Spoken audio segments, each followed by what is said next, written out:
We're back another month. 194 episodes here. Live action shit. Why not full motion shit, Joey? This is your theme pick. I mean, it could have been, but live action shit sounded better. Little LAS. Yeah, sure, why not? Okay. Now, were they actually shit, or do you have a different opinion? I think one was completely shit.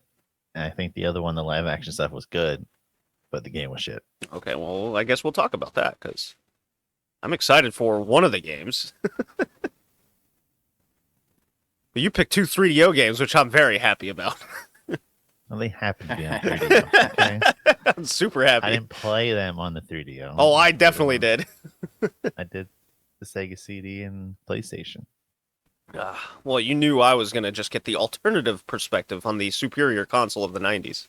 Well, actually, I think the 3DO is the better version of one of the games. So Oh, interesting. I watched the videos on YouTube, the 3DO. The quality was better for the 3DO version of the game than the Sega. Well, it's because the 3DO is just a better console. Now, were the games better? Usually no. Didn't really have a whole lot of video games of high quality on that high quality console.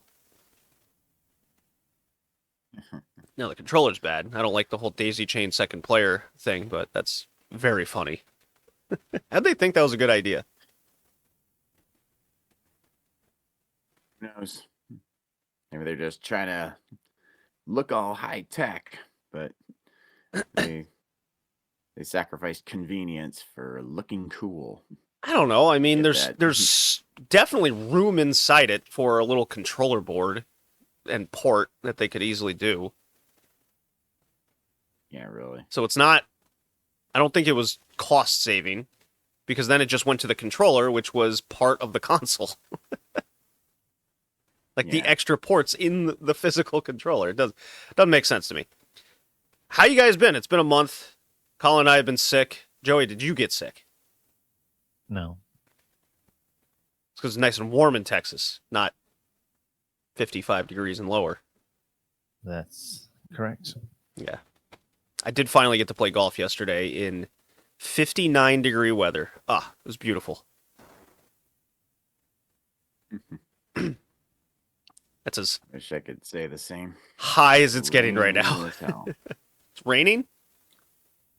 Yeah. I don't That's think it's fucking going to April. get down to 59 at all in the next, 10 days. Let's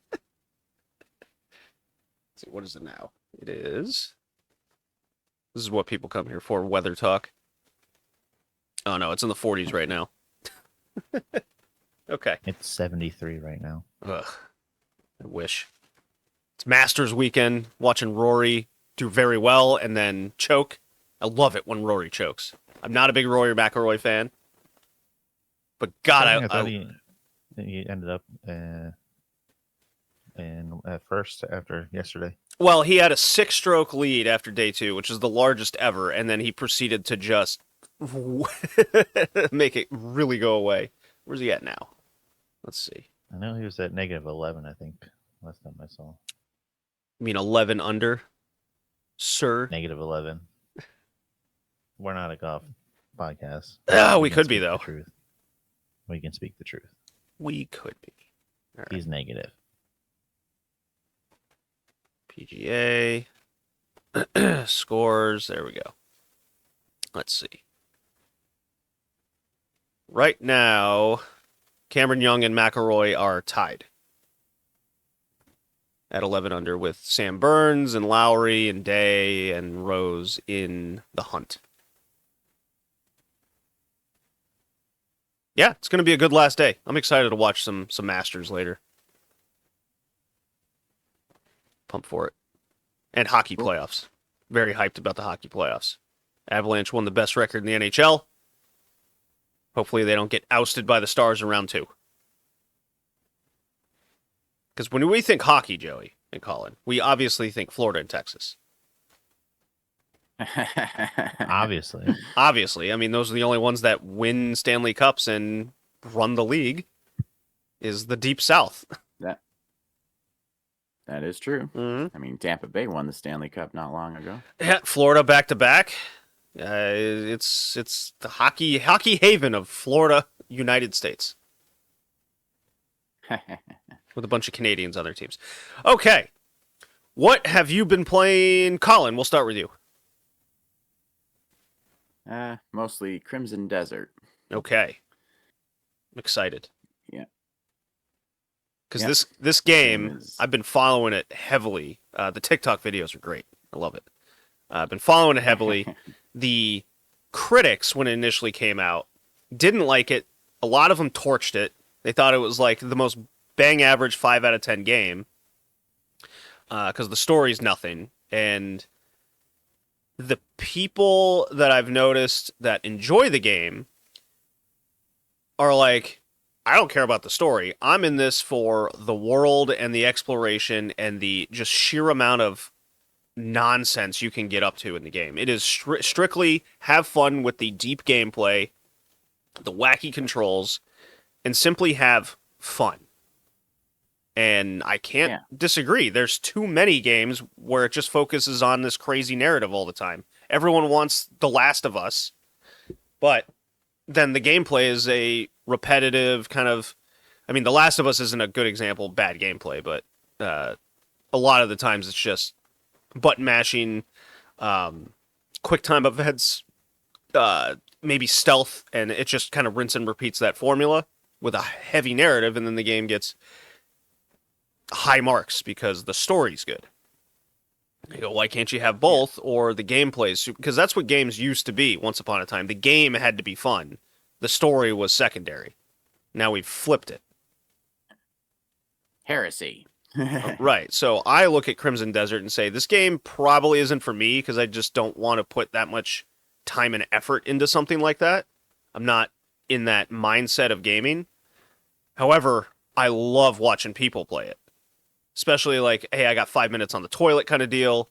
Crimson Desert TikTok comes up. Hey, I discovered this like ancient tomb. I had to hop on a dragon, do this XYZ, put the sword in the light, and then that unlocks the area. And I got this super thing. And then, oh yeah, you can ride a bear after that. I'm like, what?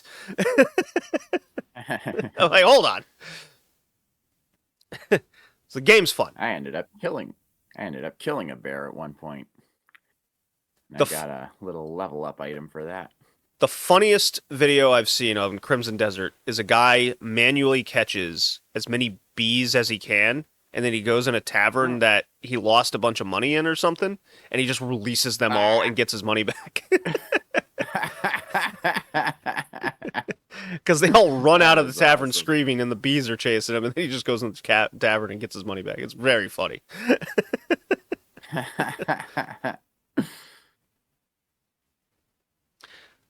So tell me about your One Piece adventure in the Desert of Crimson. Yeah, the controls take a lot of getting used to, but after about 4 hours of exploring and unlocking various moves and abilities, the game managed to hook me. I mean, if I had to make like you said, the story is nothing to write home about. I mean, if you're looking for like a big open world game with decent stories, go play Witcher 3 or Red Dead Redemption 1 and 2. Oh, yeah. Yeah. I think that's what people were Crimson. expecting going into this game. Yeah, maybe. But Yeah, people are relatively fresh coming off of Red Dead Redemption 2. isn't that game like 10 years old now? Not 2. When did that come out? That was like 2, maybe 3 years ago. No way. It came out while we did our podcast. Red Dead Redemption 2 came out in 2018, sir. Well, shit. Haha, it's 8 years old. 8 years. It does not feel that old. That's why I was like, that game's 10 years old. Come on, what are you talking about? That's like Grand Theft Auto 5. It's just still in the zeitgeist of gaming and so popular. Yeah. You didn't realize it came out on the PS fucking 3. Yeah, yeah. Yeah, there's so many games that people are anticipating that still haven't come out. I mean, first it was Half-Life 3, or no, first it was Duke Nukem Forever, then it's Half-Life 3, now it seems to be Grand Theft Auto 6. Just and only one of those three actually came out, and people weren't satisfied with it. Well, the shit I'm reading over Grand Theft Auto 6 is fucking asinine of what they're putting into this thing. They're putting in real social media inside the game, Oh, goody. and they're incorporating learning AI into NPCs. Shit. And I just go, I can see why this game's taken like 20 years to come out. Yeah, really. And I don't think I want that in a game. Yeah, it's just like feature creep. It's like too much at that point. That was a big thing I had with Red Dead Redemption 2. I'm like, why do I have to wait a million years for him to pick up something off a corpse? Why can't it just be a button? Yeah, I don't yeah. need the full animation to it all. Yeah. I kind of wish like the interact button wasn't also the jump button in Crimson Desert, because there have been so many times I want to just talk to a character, but I end up jumping. Can't you reprogram it though? Can't you do that in the game menu? I don't think I can do that on the PS5 yet. I could have But sworn I we'll think see. you could, because I think I believe I remember people changing it to like the select button. Huh. I'll have to A button that's like look not at that used. later. They just remap it. That'd be the reprogram it. It's not the right term. Just I can't think of the term right now either. Remap? Yeah, remap it. Yeah. Yeah, maybe I'll give that a try later. But I'm finding the combat to be a lot of fun. I actually recently liberated an entire quarry just crawling with the bleed bandits. That took me like an hour to do. Bleed bandits. Okay. Yeah. Just liberated it single-handedly. I didn't even bring any allies in. And then to top it all off, I fought this little mini drill robot. And no, it didn't look anything like Gurren Lagann. Looked more like a diver suit with fucking drills on its arms. And that was a lot of fun. Yeah, though I had to use so many healing items just to get through the fight. And at times I even needed to keep using revival pills. But I liberated the area in the end. And yeah, the exploration is satisfying. Missions are genuinely enjoyable to do. And Is it I've too heavy on like up to fetch now, quest like- shit? Or does it actually feel like you're accomplishing stuff for what you need to do in the game to progress forward? Little of column A, little of column B. Okay, so it's like Assassin's I mean, Creed a lot- kind of thing Yeah, then? something like that. Okay. But yeah, it's yeah, a lot of the main missions will actually take you to spots on the map you haven't been to yet, and help you unlock new abilities that will help you with stuff you may or may not have already discovered. And it's just kind of fun just going to distant parts of the map, seeing stuff that is yet inaccessible. But it's that whole Metroidvania thing where you come to an area you can't access yet, but it's so Mhm. enticing. It makes you want to play the rest of the game to get the ability you need in order to unlock it. Like there's this spire I came across that apparently has all kinds of treasure inside, but the entrance is blocked off by all these vines that I need a special magic fire spell to burn away in order to enter it. So that's calling out to me. I want to play the rest of the game to figure it out, or get the ability I need to get in there. And some people may find this to be a hot take, but I actually like this more than Zelda Breath of the Wild and Tears of the Kingdom. I mean, I like those games, but I don't love them like so many other people seem to. Well, I love Breath of the Wild. Tears of the Kingdom, as I have said over and over again, the building mechanic in it, I get why it's in the game. It doesn't make me like it more, though. There's just too many things that like force feed the hand, and if I was in the mindset of dicking around with it more, then yeah, it'd be a phenomenal game that I would rate higher. But there's too much just tedious shit in that game for me. I could totally see why you'd say Crimson Desert because of the sheer amount of variety that you can do in it. I can see why you like it more, and it looks amazing. Yeah, it really does. There's so many different views you can see from different high points, and they just look gorgeous. And you can see so much stuff in the distance that you want to access. All the towers, the spires, and in one instance, in this one water bay area, there's this one little mini mountain with a big cave in it that I just know I'm going to explore at some point. That's going to be fun.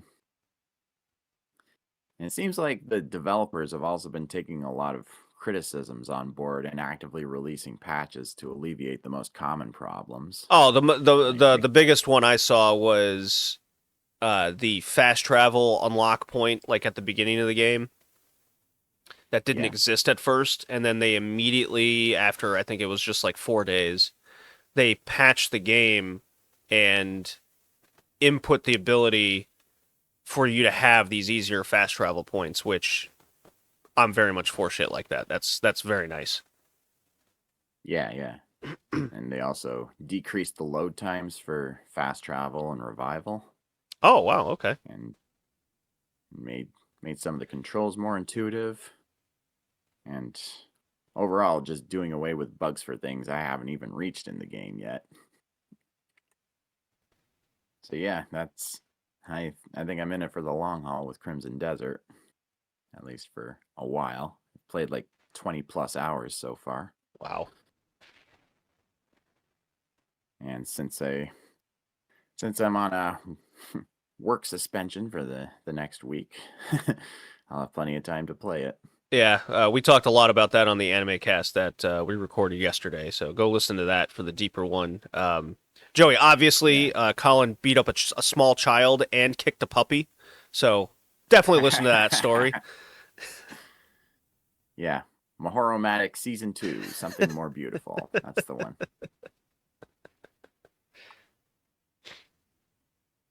And aside from Crimson Desert, I actually did start up Xenogears in preparation for an upcoming cast. Ooh.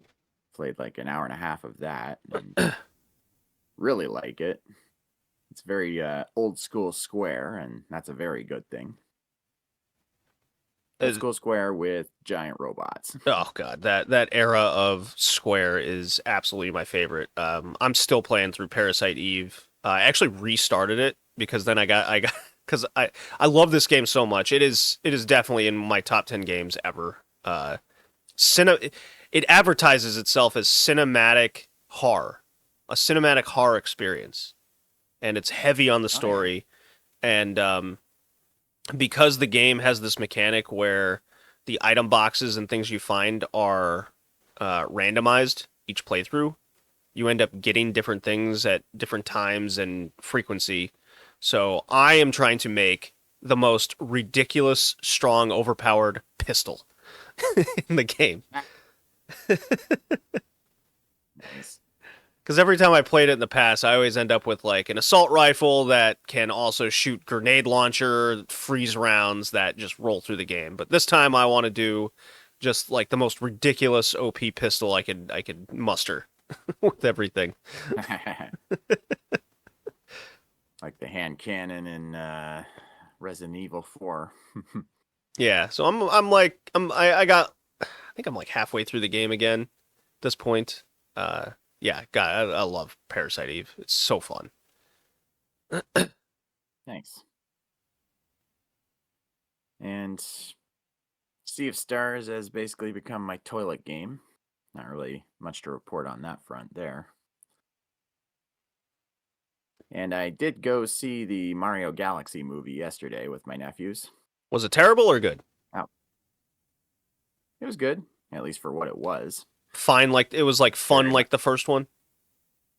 Yeah, Okay. very much a love letter to Nintendo fans. And a good time for the younger generation too. I mean, older fans will be entertained by all the callbacks and references, and younger audiences will just have fun with all the pretty colors, fun action, and funny dialogue. It's just a good time overall. Yeah, it was basically And, revealed / came out that there's going to be a new Star Fox game, which is interesting they're because making sounds like they'll make a dedicated Star Fox movie. I'm okay with that. Star Fox was pretty fun in this movie. Is that a franchise that's like popular enough though? Because there's only been 3 games ever that have come out. I guess 4. Yeah, really. I guess 4 technically. We count the GameCube thing that exists. Well, it has our wing sections, so kinda. Because we got Super Nintendo. We got Super Nintendo Star Fox. We have N64 Star Fox. We have that GameCube travesty, and then the Wii U debacle. So 4 games over 30 years.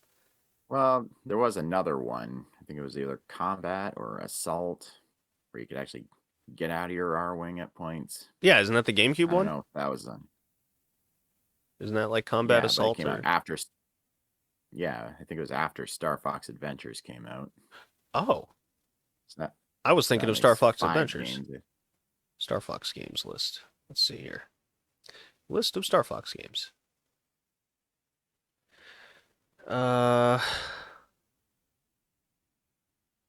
Star Fox Assault. Okay. I am not familiar with this. And then Star Fox Command on the DS? Oh yeah, that one too. Third-person shooter for the GameCube. What? Yeah, you could actually like get out of your R-Wings and fight on foot. Got mediocre reviews. God, I do not remember this game at all. And then what is this Command on the DS? That kind of came and went like a fart in the wind. 2006. I was in Germany, so that explains why I didn't know about it.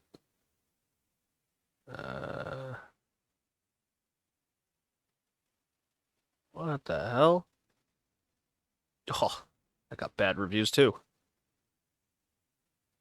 So there hasn't been a good Star Fox game since the Nintendo 64. Like I said, is this franchise popular enough for a movie? Well, I mean, people seem to like playing as Fox in Smash, so kinda. Okay. We'll see how it does, I guess. The game's got to be good. It has to be good. It can't be bad again.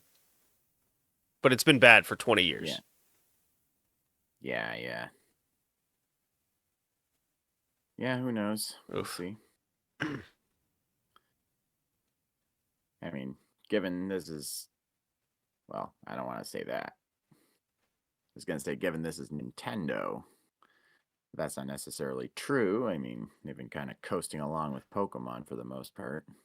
Well, Pokemon stinks. It's for children, like completely. And it has been for quite some time. That's why I didn't really like the Sword Shield one, and I've just totally hand-waved Pokemon.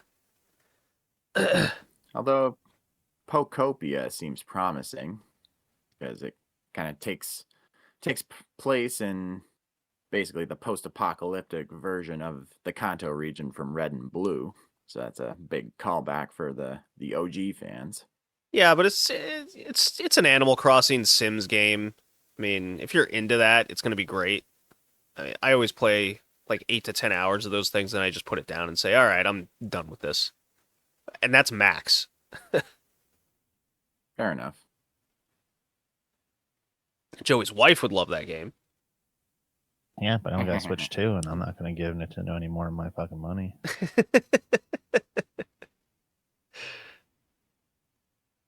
Well, with the console price hikes that are happening, yeah, it's still plan on it, right? Yeah, and I don't know why it can't be for the Switch as well. What in that game can't be ported down to Switch?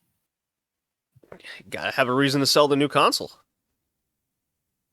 Yeah, not good enough. For And me. the more they do that, the more silver goes up and the more money I make in my investments.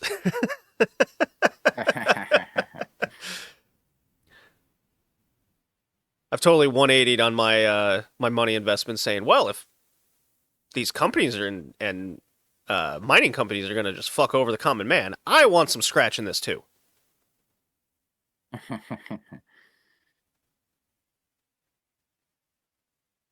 But yeah, that about does it for me as far as what I'm playing. Well, I'd love a Crimson Desert update with like the best and worst thing that you've done every like 2 weeks in it. I'd love to keep hearing about this Sounds game fun. because I think you're going to be playing this for like what, the rest of the year. Probably. Yeah. All right, Joey. Yes. What you up to? What have I been up to?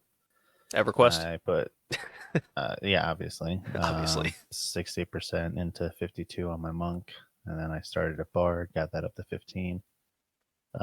Been raiding on my monk lately because I got to get up to 55 before I can do any other raids. But besides that, I put 70 hours in Slay the Spire 2. Whoa. Yeah, it's easy to put a lot of hours in that game. I don't know how Slay much the of it's actual gameplay, Spire 2. since I can leave it up and play it when I work, and then just take my turn and then let it run. How many? 70? 68.6. 68 hours. Oh my god. And then I got and beat a game called Scritchy Scratchy. Okay, hold on. Scritchy Scratchy. Is this a wacky cat game? No, but there is a lucky cat in it. It's a scratch off game. What, like lottery card scratches?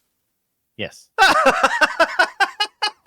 That's hilarious. Okay. It is connected to the Clover Pit game that's playing the slot machines. It has it down that the creator of that one worked on it. I don't know how much he did work on it, if he came on and helped it, or how much he was involved. But yeah, I played it, beat it in 20 hours, 19 hours. I 100%ed it. 19 hours. Start by okay. washing dishes, and then a guy on the phone calls like, "Yeah, this sucks, doesn't it? Here, I can get you out of it." And he gives you scratch offs, and then you make money through scratch offs.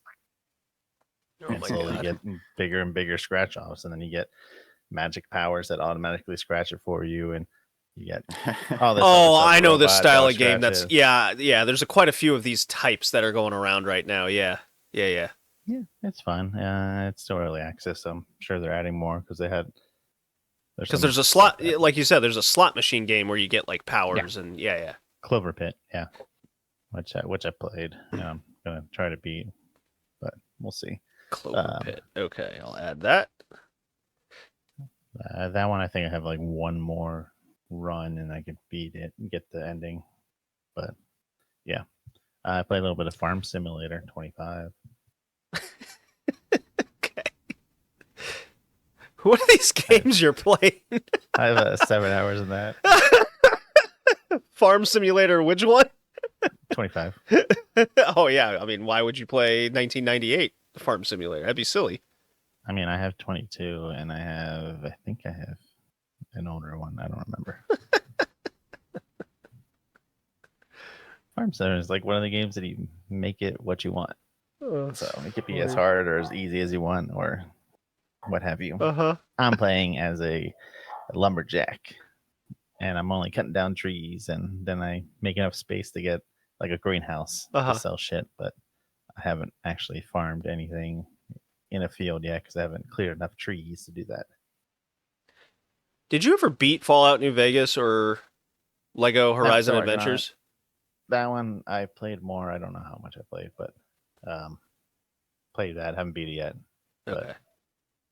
But now Fallout, I have to get back to, which I will after I beat some of these other games. You got to beat Farm Simulator 25, obviously. I mean, it is what it is. If I say I beat it, I beat it now. Like, there's no like winning that game. It's just okay. I've done enough. I farmed. If you don't tell me you're not feeding, if you tell me you're not feeding your crops Brando, I will be very disappointed. I mean, I wonder if there's a mod for that. The Idiocracy mod. That would be funny. Yeah. Brondo. Yeah. I mean, that's what makes Farm Simulator so good. There's a bunch of mods, so there might be one. Like people like put in because there's the vehicles in it, and then people do mods for vehicles they want in it. So they mod out and put in new vehicles and whatnot. So I wonder if Brando's in there. Sabotage the other farms by putting Brando in there instead of water. Would be funny.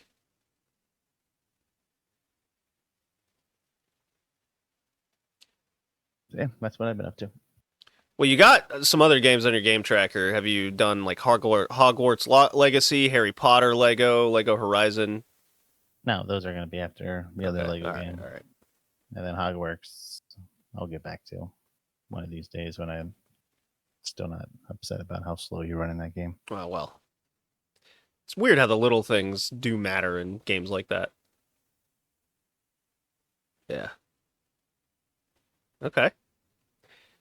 I already talked about Parasite Eve. I'm still making my way through Blueprints on the Switch 2, which I very much enjoy. I did start Lunark, that kind of out of this world-ish game on the Switch that I got for like $1. It's fun. It's fun. It's very much a game of kind of that era, and gameplay-wise, it's much obviously tighter controls because it's new instead of from the early 90s. Nice. So and it's short. I might try to beat that today actually.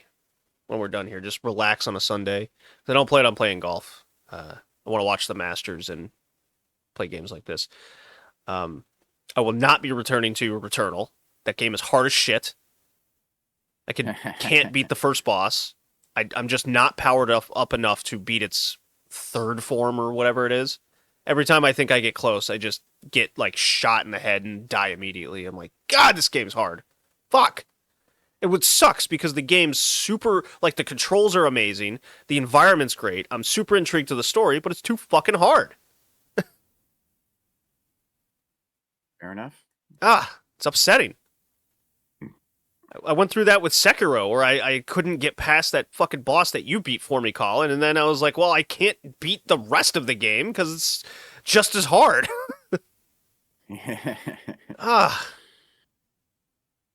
Aggravating. I need to get better at games. I need to get as good as you, Colin. Well, you didn't beat Returnal either, did you? No, but I got a lot further. And I think the company throw it in our faces. Yeah, I think the company like learned from that because everyone spoke so highly of Returnal. Then the new game Saros is coming out, and they've tweaked a lot of things with the permanent upgrades a little quicker, and the controls are still really really good. But they have this thing called like Second Life that I've been reading about, where if you die, you get a returned life immediately into the fight as like a last gasp of air situation. So that's cool. I hope the game does well because the game's coming out between like Pragmata, Saros, and Mouse PI are all coming up in the next few weeks. Yeah, Saros has a release date of the 30th. Yeah. Yeah, so I'm pretty pumped for those. But yeah, I'm making my way through Parasite Eve. That's kind of Parasite Eve and Lunark, I think is what I'm gonna focus on. And then I got to beat Fate Stay Night within the month for the anime podcast. I did drop Fatal Frame Made in Blackwater. That game is not good. It's no wonder that game kind of ruined the franchise. Which sucks, because the start of the game is super fun. But then after the 5th time going through the same house, I'm like, I'm over this.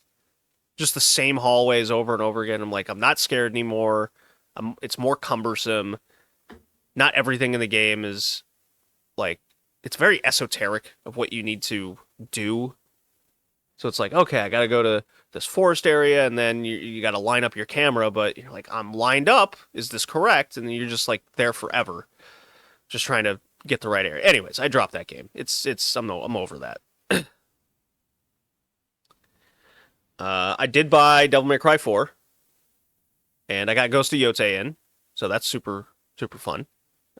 Ghost of Yotei is on the list. Devil May Cry 4 is just having it for the sake of having it. Let's see. And then side news: my cat broke my Anbernic retro handheld. Luckily, I did. No. Yeah, luckily, yeah. The cost to replace the little chipset for the analog stick and the D-pad is like 60%. No, it's like closer to 70% of what the console actually cost me. So I'm like, I'm not going through this to replace it all. And like, I took it apart, looked at it, and I go, yep, that's busted. I'd have to resolder, but it's so small, and I just don't have the skills with that level of soldering at that microscopic area. So,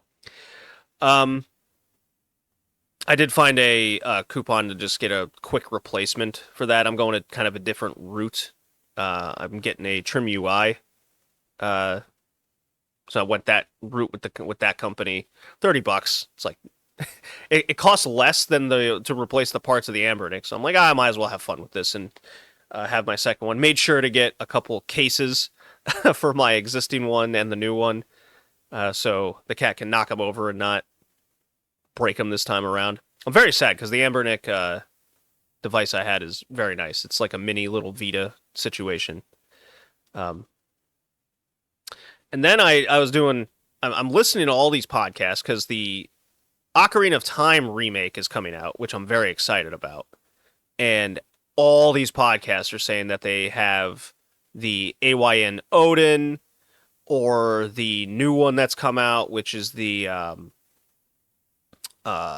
it's the dual screen AYN Thor, the AYN Thor.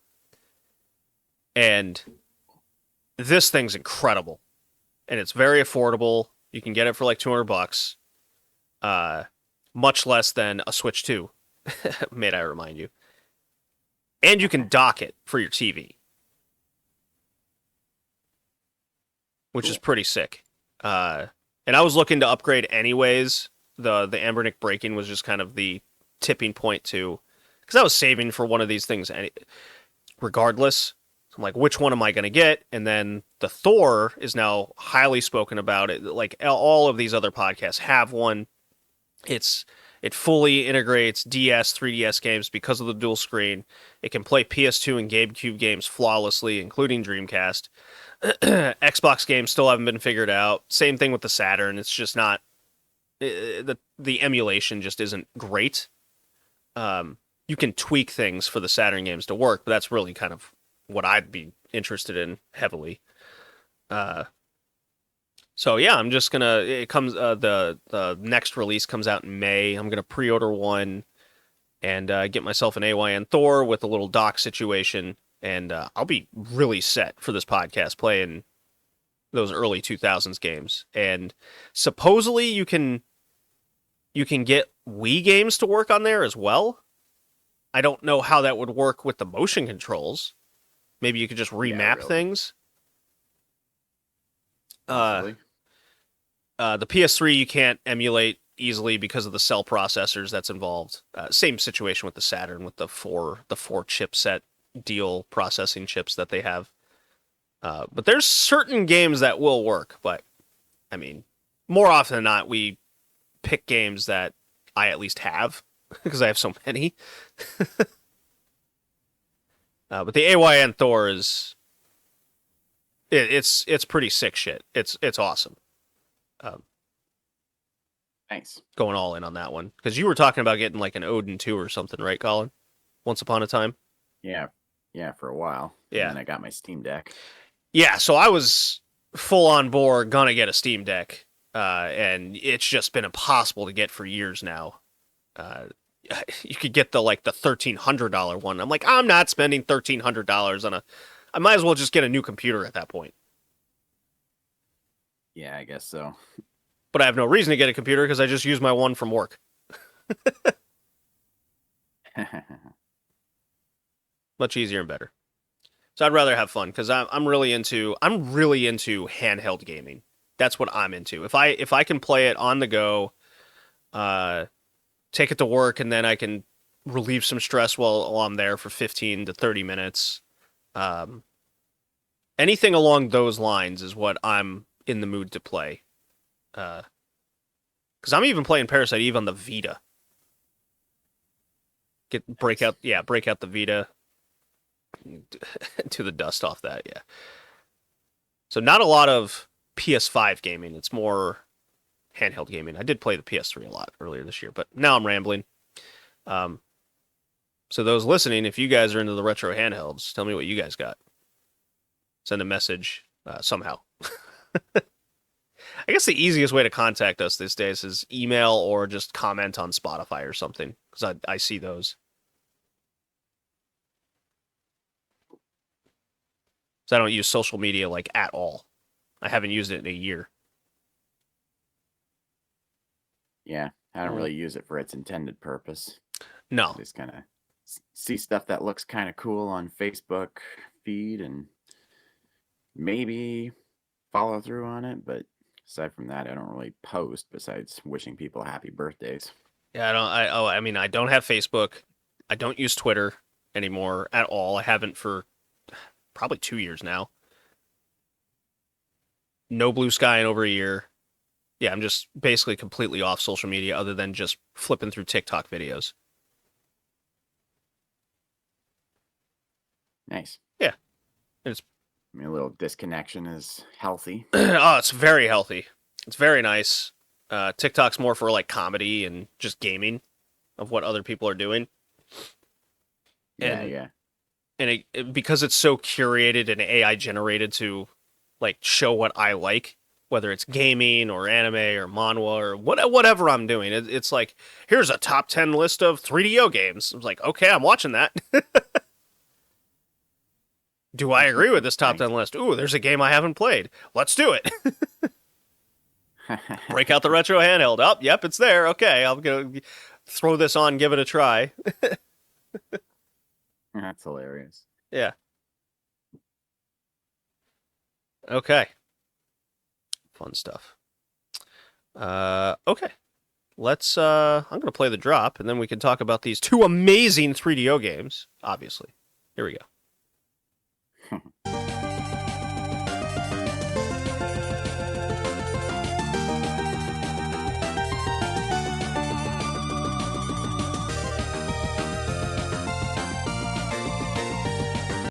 All right. That was the music from Rusty, the PC-98 game we reviewed a while ago. Great music in that game. Yeah. The Castlevania knockoff thing. Yep, I remember. Yeah, that was super fun to play. The totally not porn console. Yeah, really. All right, Joey, take us through why you chose such a theme and how you came a part of these two games that we're playing, or that we did play, totally played, completely. Why? I don't remember why. I think I found Sewer Shark randomly looking for terrible games because there was a lot of good games recently, so I needed some shit. And then I was like, fuck it, let's do live action because 90s live action, they're never really good. More full motion video if you want to go technical. So then I found Wing, the other one. But yeah, that's why I picked it. I just wanted us to play shitty games. I mean, they're easy to talk about. They require basically no thought. You can play them for maybe 10 minutes and just go, I'm over it. You think the first one you can beat in like an hour. Yeah, you could. I think So you can beat them we'll both go- pretty quick. Let's see here. How long to beat? I mean, the second one has a lot of cutscenes, so I don't think you can beat it too Let's quickly. see. Unless you skip everything, which I don't know if you can. I don't think you can. That era, you just had to constantly watch. Let's see. Yeah, this first one's an hour. And then... Let's see. 12 hours plus. So the other one's much longer. Yeah, because there's a lot of pick and choose. Yeah. Which dictates other stuff. Oh, we'll jump right into the first one. Sewer Shark. Game is ass. Yeah. This game is ass. Cool Appropriate. name. Cool name. Shitty game. Developed by Digital Pictures, published by Sony and Hasbro for your 3DO bullshit. Came out on Sega CD and then later 3DO, which the 3DO version I think is better. I watched a video of it. The video is clear. It's not grainy like the Sega CD version I played. And the music's better on the 3DO instead of like the bit music that is on the Sega CD. So I will give 3DO that it in this shitty game, it's a better shitty game. Well, to my knowledge, Sewer Shark was a Sega CD release title, and then it was ported later to the 3DO. Yeah. Hence why it was better. Apparently, Yeah, the Sewer Shark music. sold incredible. I mean, It was a huge success. Outside of it has some decent ratings. I mean, there's a 2 out of 5, but That's there's a not 7 out of decent. 10, 9 out That's of 10. terrible. There's a 7 out of 10, a 9 out of 10, 6 out of 10. There's an 82%, a 68%, and a 78%. That's not bad. No, it's bad. It's bad. Once you crack into the 7s and lower, it's a bad game. One of the best-selling Sega CD games. It doesn't mean it's good. It just means people bought them. It also could be that apparently it was bundled with the Sega CD, so 500,000 were bundled with it. Oh, it was bundled with it? Okay, all right. Okay, so it's like a Wii but Sports situation. Non-bundled copies grossed 18 million. So Fuck, if, this game made a Wikipedia lot. is This game correct, made a lot of money. It did, and yeah, it's just a basic, the flying shooter games where you don't even move. It's a rail shooter, yeah. In a sewer where you kill mutants, and then you have a stupid commissioner who's always eating, yelling at you. For Yeah, it's the dumbest shit. He's not an intimidating bad guy. He's eating pizza in the first cutscene and then ice cream. Like, what the fuck is this guy doing? Like, are they trying to make it seem like he's like gross? So he's just always eating? I think the idea was because it's the early to mid 90s. The idea is all your corporate bosses are these fat slob douchebags. Yeah. And the fact that it's in a post-apocalyptic world and he's just living it up and getting all fat eating luxury foods. But they weren't luxury. It's fucking ice cream. Pizza and ice cream. In that world, it is. It's like how in Venezuela, the prime minister, I mean, everybody's starving, but he just eats an empanada on TV. God. Turns out he's the evil guy who makes mutants. I guess. If so it's a memorization rail shooter. There's branching paths, but only one of them, I believe, is the correct path. So you just have to constantly go, write it down. Went left, right. Okay, left, right, up. Left, right. And you just repeat that until you beat it. Because it's not difficult, but the pathways, because they all look the same, you have no choice but to just play the memorization game. It's bad. There's no gameplay loop. It's very boring. It loses its novelty almost immediately. Earn and burn. Yeah. Yeah, we got to clean the sewers of a city called Solar City, which is an island paradise because it's a city and an island. Mm. Cool. Yeah, but you're a sewer jockey, dude. You're garbage. all the You're a garbage buzzwords. man on a plane.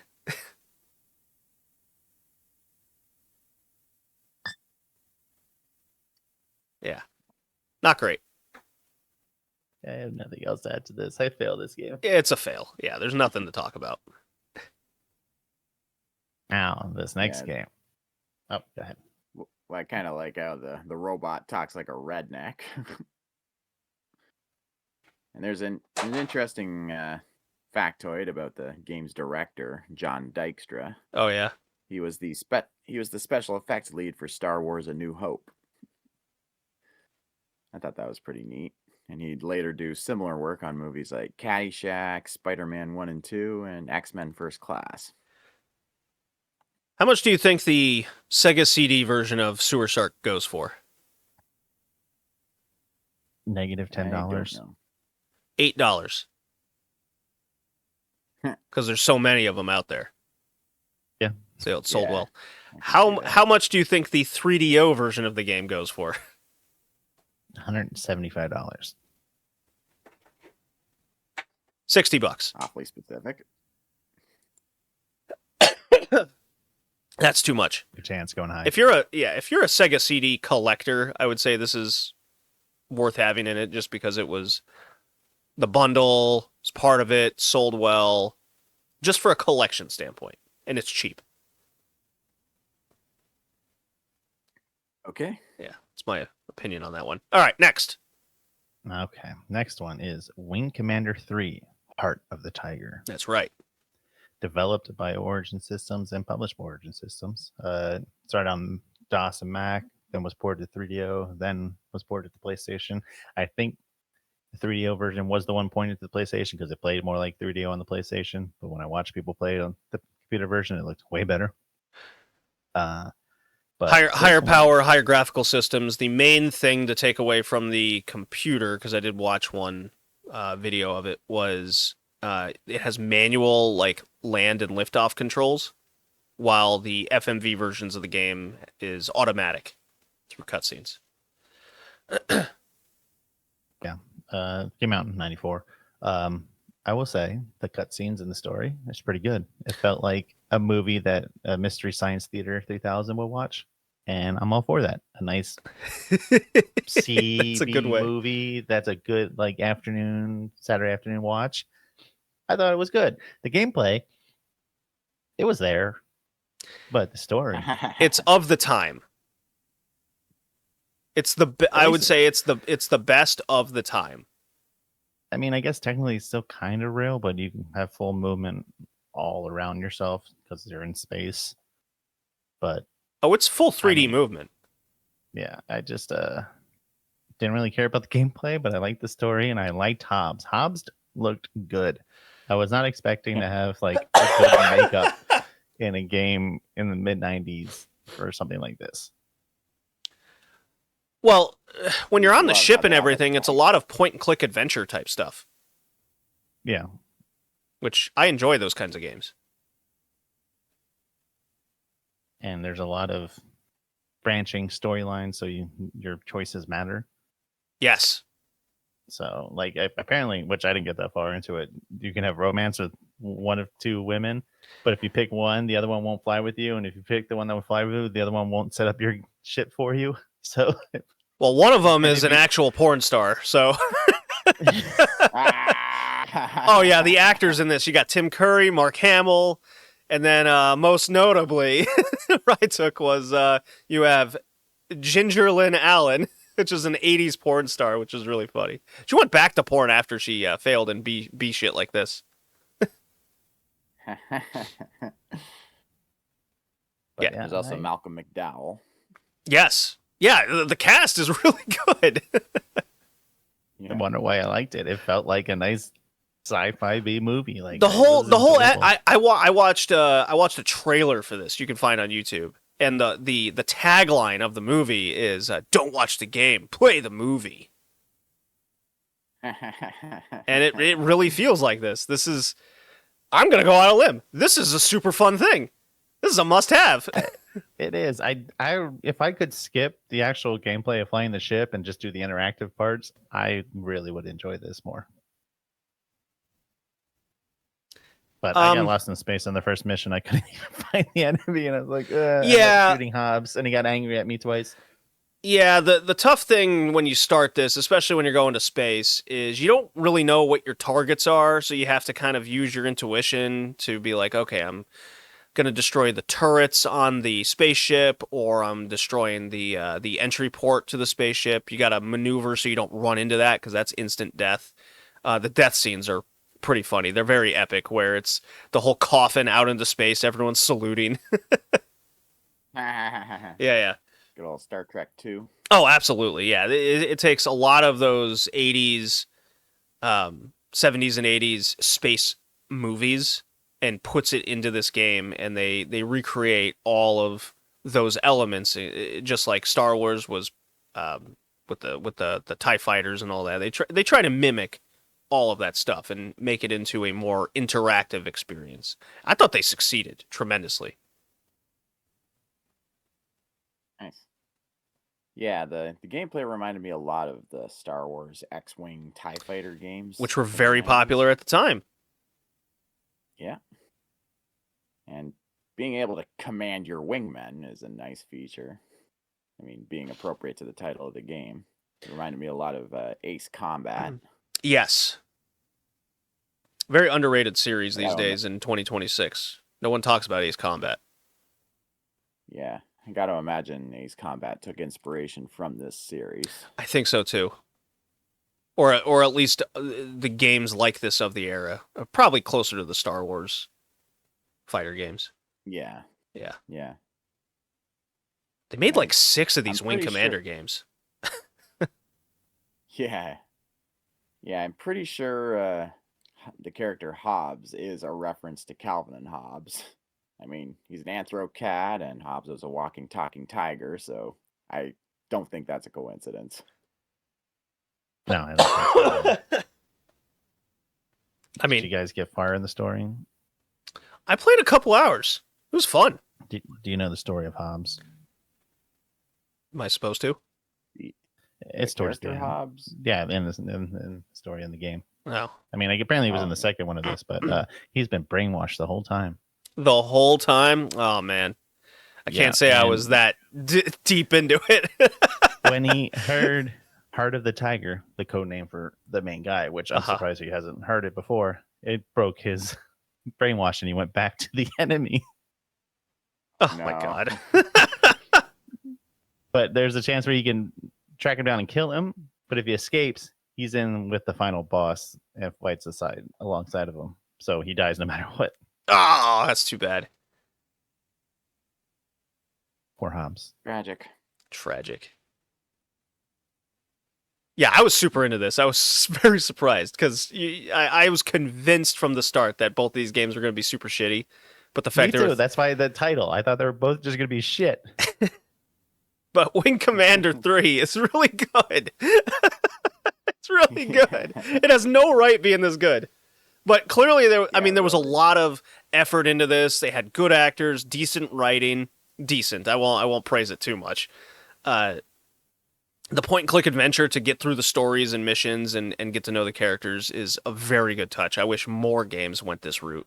I think there's a few others of the era that did this. Mostly, like anything with Tim Curry of this era is like playable. Yeah. Yeah. That guy can do no wrong. Yeah, I mean, this game cost like $5 million to do, and then it made like 20 million or something. So this is another case of it sold really well. Fans liked it. This one makes a lot more sense than Sewer Shark, but Sewer Shark we found out was a pack-in game, so that kind of throws that away.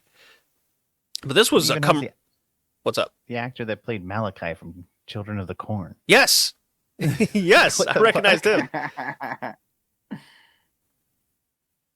That's funny. Yeah, they were able to take, because the PC version was so much more advanced, because the PC is a stronger thing, what they took out and replaced with worked, and it was the exact correct idea. Like, you can't have these intricate, crazy plane controls like you could on the PC. So you had to simplify it, and the same thing went for the actual, like, fighting in space and whatnot. Because I was worried that when I was going to play this, that the screen was just going to be Ace Combat level stuff where there's just a million things on there. You don't know what to do. There's too many button combinations. There's too many precise things you have to do. The simplification of it to make it just be like, just go around, switch between a couple commands and shoot the enemy it worked way better on the 3DO.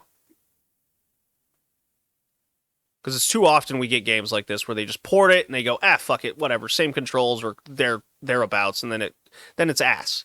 And it turns out really bad. Yeah.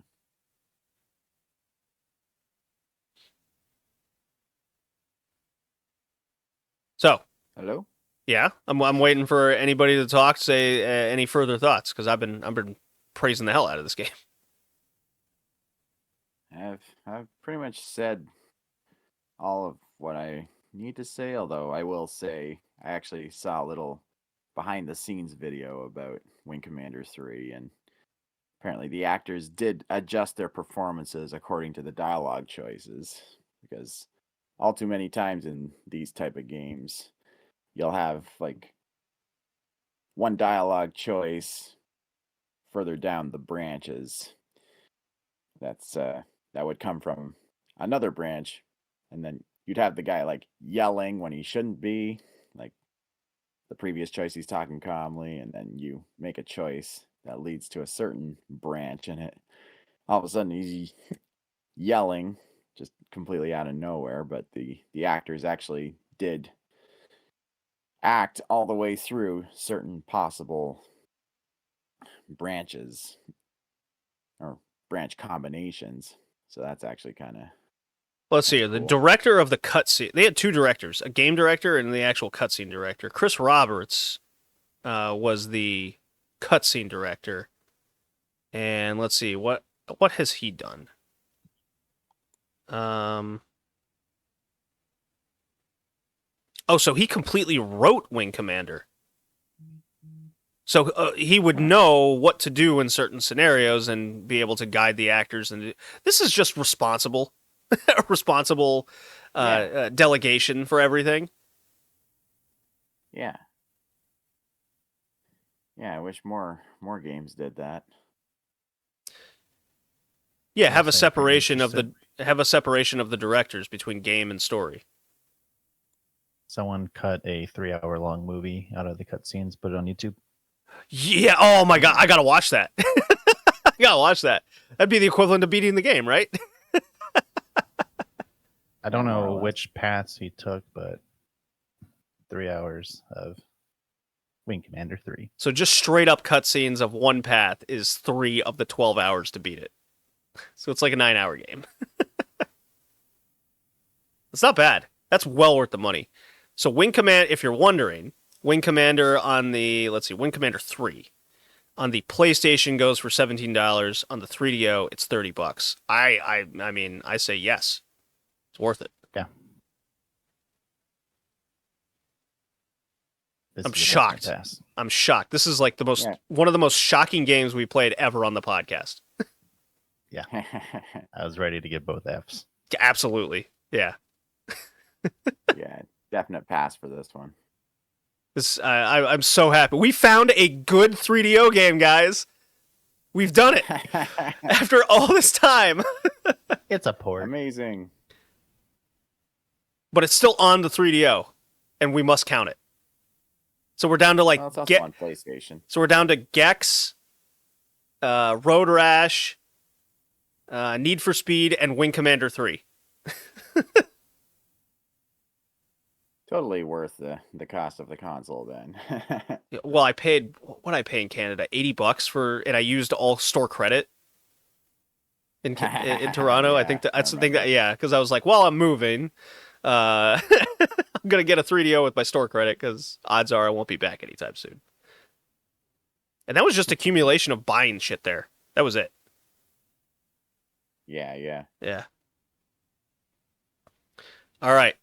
So I think it goes without saying, Wing Commander 3, our favorite game, Sewer Shark not. But what are our tier rankings? Joey, you go first. Sewer Shark is an F. That game just sucks. Yeah. Everything about it sucks. Well, it's not Wing broken, though. but it's still really bad. Yeah, but I still think it's bad enough that it doesn't matter that it works. It's just stupid. Okay. Wing Commander, I'm gonna give it an A. If the gameplay was a little better, we get an S, but I'm gonna give it a solid A. Thanks. Colin?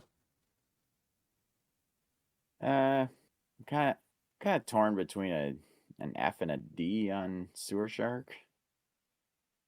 I mean, the music was kind of cool, and the acting was hilariously over the top at times. So I'm just gonna give it a low D. Yeah, I'm kind of right there with you. I'm D range because it's not broken. You can still play it and beat it without an issue. It's just really boring, and there's nothing to it. Yeah. And Wing Commander 3, I'm gonna give it a B. A B. Okay.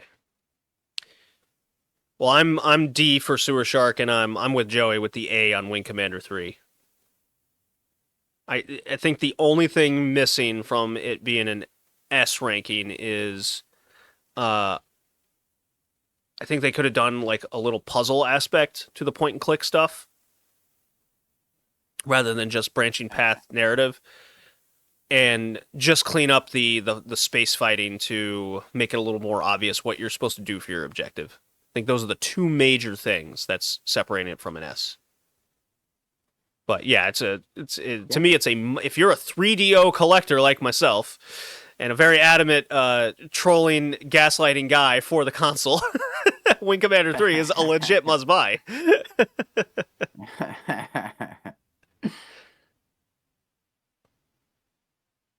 All right, so the next podcast is my choice, and I'm doing what's called Telenet Japan. It's a publisher developer for certain PC Engine CD games. Very much a specific genre that they do, and got 2 games from that. So I'm excited. Excited for that yeah, podcast. everybody's heard of that thing. Oh, sure. Well, you may not have never heard it, but then when we play the games, you'll be like, oh, okay, here we go. Maybe not you've played them personally, but I think it's going to be an interesting podcast I've been looking forward to. Okay. All right, that does it for this episode, guys. See you next time. Bye. Bye now.